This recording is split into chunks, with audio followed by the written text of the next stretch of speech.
ẹ̀yin tí bàbá Ládò lórí ọ̀rọ̀ Yorùbá Nation ẹ bá ń ṣí ẹ̀ fi èkó kan Ìgbòho Òòṣà lára Ìgbòho Òòṣà ọ̀rọ̀ tí mo fẹ́ sọ lórí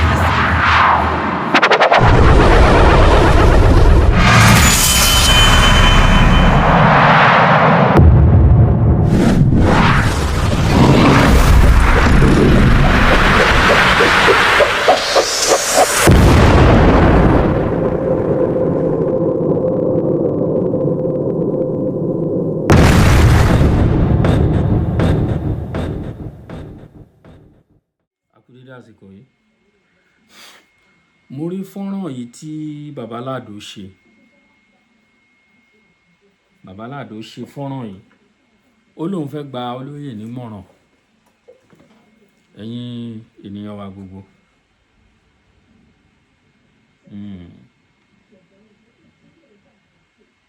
tí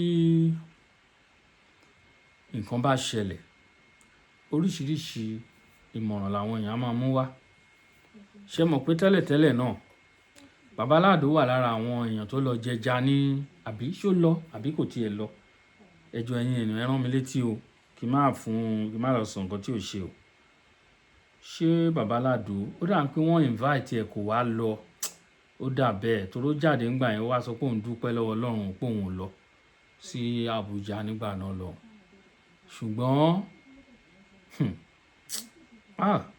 ó mà ṣe o àwa ọmọ Yorùbá kí ló dé tí torí ẹ wò ẹ má jẹ́ kí ìtàn yín ọ̀pọ̀lọpọ̀ nǹkan làwọn èèyàn ń sọ lẹ́nu bá ṣe fi olóyè sílẹ̀ yìí torí àwọn èèyàn ń wo ipasẹ̀ tán ṣe fi olóyè sílẹ̀ ṣé èèyàn fẹ́ dá olóyè lẹ́bi ni kó lóyè tẹ̀ lóhùn òṣè Yorùbá Nation mọ́lẹ̀ ni kò sẹ́nìkan tó lè dá lẹ́bi ta ló lè wà nínú ìnira ẹ̀ mọ́rú ìdùnnú tó wà nínú olóyè lọ́wọ́ ta wà yìí ni pé wọ́n yọ ń kúrò nínú ibi wàhálà tó ń wà bọ̀dì ń ṣe pé káwá ẹni tó bá fẹ́ fún olóyè nímọ̀ràn ṣe bí bàbá Ládò lọ sọ́dọ̀ olóyè olóòótọ́ ọmọdé ni ẹ̀ ṣùgbọ́n àgbà ọ̀kọ́gbọ́n bàbá Ládò àgbà ọ̀kọ́gbọ́n nígbà tó lọ sọ́dọ̀ olóyè ó lọ físìtì olóyè ẹ lè jọjọ ní one-on-one talk kì í ṣe kó wá bọ́ sórí ayélujára ṣé káwọn ayé rí pé ó ń gba olóyè nímọ̀ràn ni àbò rò pé ìmọ̀ràn tó ń gba olóyè ní gbangba lolóyè máa gbà lọ́wọ́ ẹ̀ olóyè ò lè fẹ́ fún olóyè nímọ̀ràn ní ìwọ tí o ní access pẹ̀lú olóyè one-on-one kó wá lọ gbé sórí ayélujára kó expect olóyè kó gbà lọ́wọ́ ẹ̀ kó lè gbà á you are just wasting your time àwọn èèyàn kò fi ń wò pé bẹ́ẹ̀ this is nǹkan tó sọ lélẹ́yìí o àbí nǹkan kan ẹ jẹ́ ká mọ̀ nǹkan tá à ń ṣe ẹ jẹ́ ká mọ̀ nǹkan tá à ń ṣe ẹ̀yin ènìyàn máa ń release fọ́nrán yẹn nísìkẹ́ ẹ gbọ́ nǹkan tó sọ mi ò bú pẹ̀lú nǹkan tó sọ o mi ò dẹ̀ tàbùkún ẹ̀ ṣùgbọ́n èmi wò pé kò kù díẹ̀ ni o lọ at least o lò kéré jù wá lò 30 minutes nílò olóyè tó bá tẹ̀ ní jù bẹ́ẹ̀ lọ ni ó ṣe sí ìtòlóyè wọn náà wọn kó bá a sọ̀rọ̀ ju pé kò wá lọ sí pé bàbá mi lẹ jẹ́ o kinní kan mi ò tó ń gbà yín nímọ̀ràn wá lọ ń sọ kinní àwọn orú ọ̀rọ̀ bẹ́yẹn ẹ jẹ́ ká wò ná. ẹ bá ń ṣí ẹ̀ fi èkó kan Ìgbòho Òòṣà lára Ìgbòho Òòṣà ọ̀rọ̀ tí mo fẹ́ sọ yìí mo lè fẹ́ sẹ́yìn àmọ́ sẹ́ra wa torí pé wọ́n ní àìkí tí torí gbígbó ká pajá àti tí torí ká kàn ká pa òkúkọ bàbá òní pọ̀ mẹ́ bàbá òní sọ pé ọmọ mi ó burú ẹ lọ lépa fẹ́ kò jẹ́ ojú ó dì dájì mi tó bá jẹ́ pé ẹ jẹ́ bàbá fún mi jẹ́ ní ṣe bàbá fún mi ti pẹ́ ẹ lè ti torí pé mo advice yín ìmọ̀ bá advice yìí ṣe fẹ́ bá yín ni dádì mi ẹ ti sìnran Yorùbá dádì mi ẹ ti try ẹ ti ṣe tọmọlúàbí ń ṣe bọ́ kí tó wá sọ tí mo fẹ́ sọ ẹ kọ́kọ́ bá ń share fídíò kó kan ọba wa Rasheed Adéwọ̀lú Ládọjà lára bàbá Rasheed Adéwọ̀lú Ládọjà dádì mi orí adé kádé pẹ́ lórí o kí lùkẹ̀rẹ̀ kó pẹ́ lọ́wọ́ o dádì mi mo dúpẹ́ lọ́wọ́ yín gbogbo ọmọ Yorùbá wọ́n dúpẹ́ lọ́wọ́ yín lórí freedom olóyè Ìgbòho wa dúpẹ́ kọ́lọ́ lótú ọ̀run àdàbánijà dádì mi gbogbo ọmọ Nàìjíríà dúpẹ́ lọ́wọ́ yín nígbà tẹ́ ṣe prógrámù gbà yẹn ayé gbé síta ayé pariwo yín ayé fojú olóore yín gúngi kò sí tí wọ́n sọ sí yín tán lórí ọ̀rọ̀ kò gbàkúgbè kí ló dé tó ṣe lè interview Sunday Igboho kí ló dé tó ṣe lè ti ọ̀rọ̀ sí lẹ́nu lẹ́yìn interview yẹn wá ń kọ́ Ọlọ́run wá fàṣẹ sí i mo wá dúpẹ́ lọ́wọ́ Adéwọ̀lú Ládọjà mo dúpẹ́ lọ́wọ́ Kọ́lá Olótù, mo wá dúpẹ́ lọ́wọ́ pírẹsidẹ́ǹtì wa Aṣíwájú Bọ́lá Ahmed Tinubu. Àmọ̀ràn mi wá ní fún Chief Sunday Igboho. Yorùbá lónìí mọ́ jó lọ́mọ owó ẹ̀yìn ẹ̀ bá já fi Yorùbá nation lẹ̀. Bàbá Dámì dádì mi, mo fọlá àyà Dámilọ́lá, mo fọlá àyà Ayọ̀mídé, mo fi bẹ̀yìn ẹ fi Yorùbá nation lẹ̀. Bàbá mi ọlọ́lá ni yín, ẹ jẹ́nu ọlá yín. Ẹni tó bá ṣẹ́gun sí ní jẹ, ẹ jẹ́nu ọlá yín. Ó kọ yín làwa fi yan gbòòrò. Ẹni tó bá lo kan gangan ṣé kó wá mọ̀ jáyé ni. Ẹ jáyé, ẹ jẹ́ wọ́n mọ̀ bá Yorùbá nation wọn fà á. Ẹ ti ṣe tí ẹnìkan ò lè ṣe, ẹ ti ṣe tẹ́nìkan ò ní ṣe. Èèyàn tó mọ̀ wọ gbòógì Corolla Sport tí mò ń lónìí bó ṣe rí mò ń jayé pẹ̀lú ẹ̀. Sunday Igboho ó kọjọ́ ojú ọ̀rọ̀ lárí, ó kọjọ́ ọmọ ojú ọ̀rọ̀ lárí. Mọ́ látẹ̀ ń kọ̀ǹtúrò ni ẹ wá ń wọ gbòógì fúnra Yorùbá. Ìyẹn Yorùbá ò mọ̀.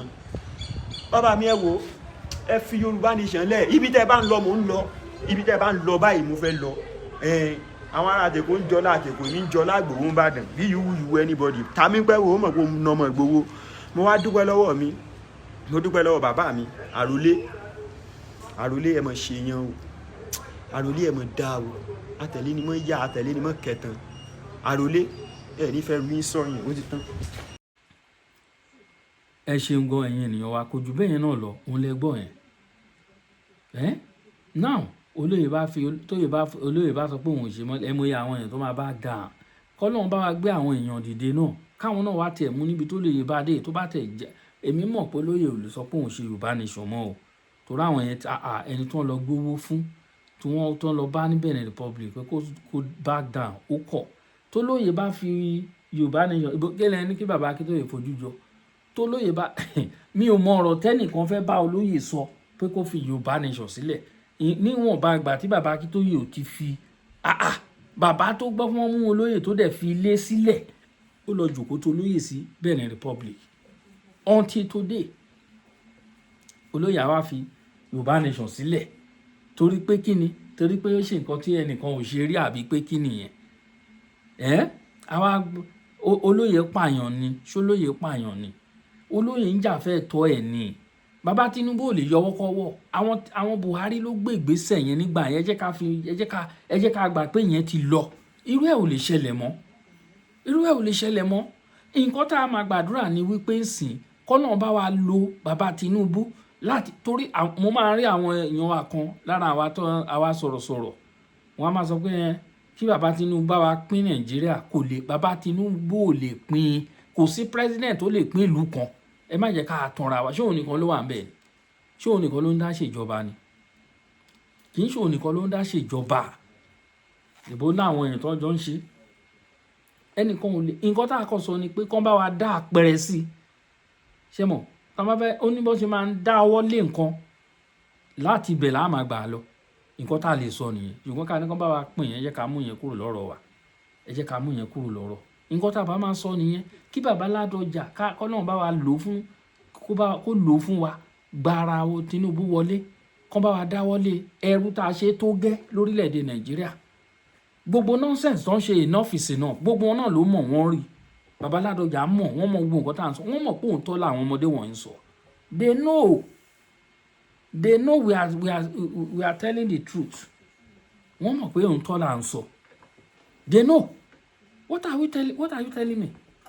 Gbogbo eye service wọ́n ní, I don't like it. I don't like it at all. Eye service.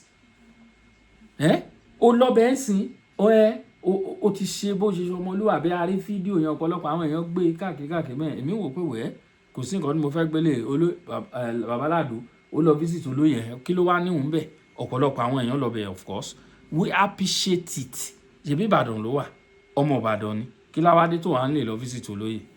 Kí làá ló ń ṣe? Àwọn Àmọ̀tẹ́kùn, àwọn tó tà tó Èkìtì wá, Tòǹdó wá, wọ́n wá lọ bẹ̀, àwa jẹ́wọ́ tó wà ń Ìbàdàn. Á jẹ́ pé ò nífẹ̀ẹ́ olóyè nìyẹn. Tó bá ń gbé ní Ìbàdàn tó lè lọ visit olóyè, ó wà lÉkòó gan tó súnmọ́ bẹ̀. Tí bá wà Nàìjíríà anywhere, tí bá wà go there, ọ̀pọ̀lọpọ̀ àwọn èèyàn á sì lọ kí olóyè lé. We appreciate you all. Wọ́n dẹ̀ náà ń po nǹkan kan pọ̀ ń sìn, wọ́n fẹ́ ṣe welcome party tó dẹ̀ máa rinlẹ̀ gan. I think on the 15 náà pè. But ẹ jẹ́ àwọn art service wọn ẹ jẹ́ ká pàtì. I don't like it. I don't like it. Anyway, ọ̀pọ̀lọpọ̀ àwọn èèyàn náà wọ́n wá followers, wọ́n wá owó, wọ́n wá kíní, wọ́n ti monetize. That's why àtàyà fi ju nǹkan kan anything nípa olóyè gbogbo ẹ̀ á lọ àwọn nǹkan tó ọ̀pọ̀lọpọ̀ wa tá à ń gbìyànjú láti máa ṣe. Òun náà nìyẹn. If not ṣe owó ní kíkó lọ visit olóyè kó wá jáde olóòbẹ olóyè kíní kan. Àdúpẹ́ lọ́wọ́ bàbá wa Kọ́lá Olóòtú ọmọ Àdábánijà kíní kan. Ẹ jẹ́ ká fi gbogbo àwọn nǹkan wọ̀nyí lẹ̀. Àwọn èèyàn ṣe ọ̀pọ̀lọpọ̀ àwọn ẹgbẹ́ lẹ́gbà náà máa ṣe lọ ṣe bá àwọn Àgbẹ̀kọ̀yà lọ bẹ̀. Wọ́n gbà fún olóyè ní náà fi lọ bẹ̀. Wọ́n gbà fún tọ́yányán tó bá gbà fún wọn ní lọ bẹ̀. Wọ́n gbà fún nǹkan táwa ń wá gan náà nìyẹn. Irú àwọn ológun yẹn sì ẹ gbà fún olóyè yányán, ẹ gbà fún ẹ ṣiṣẹ́ papọ̀. Fúlàní ò lè wá máa pa wá lọ báyìí náà. Ẹ wo àwọn tó pa lè nísìn ní Kwara. Mo ń kà nínú news nísìn. Forest guide gan wọ́n ti pa lè ní Kwara. Tó ń pẹ́ni náà ní Samuel. Ẹ lọ kàròyìn. Samuel náà ń porúkọ ẹ̀ nílùú Kwara. Wọ́n pa lè ní nílùú Kwara. Ẹ̀yin àfáà, wọ́n ti mú ọmọ mùsùlùmí kan lé ní tó ń porúkọ ẹ̀ ní ṣé Ramonu kíní kan níbàdàn. Ó bá ọmọ sísí ẹdú. Ebi nǹkan tá à ń sọ lélẹ̀. Mùsùlùmí ni o. Ọmọ 6 years old ló bá sùn ní ìlú Ìbàdàn. Ohun tá à ń sọ rèé. Ó wà orí social media ńlá náà lọ́wọ́ lóríṣiríṣi lọ́tún lósì. Ẹ wo ẹ̀yin ènìyàn wa. Ohun tá a mọ́ wà òjé lè lọ. Èmi ọmọ yín náà ní Àkàlàmàgbò TV. Ẹyẹ méjì ò ń jàṣà. Orí TikTok kan lọ ńbẹ̀ mò ń screen record tá máa jù síta. Ẹ jẹ́ kí padà lọ bá wọn. Ẹ bá wa share. Ẹ jẹ́ gbogbo èròǹgbà iná ẹ fi síbẹ̀ o. Ọ̀rọ̀ tá a sọ tó bá lọ déédéé náà ẹ bá wa tẹ̀ síbẹ̀. Ẹ má ṣàyẹ̀ká búra wa. Kò ní jù báyìí lọ.